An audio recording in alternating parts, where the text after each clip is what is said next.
စီချမ်းညီကူများမင်္ဂလာပါဒီနေ့ review ပေးခြင်းတဲ့ PC လေးကတော့ Yagida original fast ကိုမှကျွန်တော် opera မှာပေါ့နော်ဘောကပြားပါတဲ့ဟာမျိုးလေးတစ်ခုပေါ့နော်ဒါလေးကတော့ attach တွဲထားတာပေါ့အဲ့ဒါလေးကိုကျွန်တော်က review လုပ်ပေးမှာဖြစ်ပါတယ်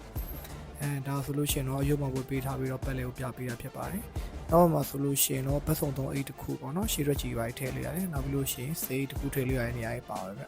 ဘေးမှာဆိုလို့ရှိရင်ဘယ်ရောညာအောင် magazine ပေါက်2ပေါက်ထည့်လို့နေရာကြီးပါအောင်ထည့်လို့ရတဲ့နေရာကြီးပါအောင်ခင်ဗျပြီးလို့ရှိရင်ပခုံးနဲ့ဒီဘက်အောက်ဘက်မှာဆိုလို့ရှိရင်တော့ corally clip တွေဖြစ်သွားပြီးတော့ဒါအမြန်ဖြုတ်လိုက်ရတာမျိုး upgrade ဖြစ်သွားပါမယ်ဗျ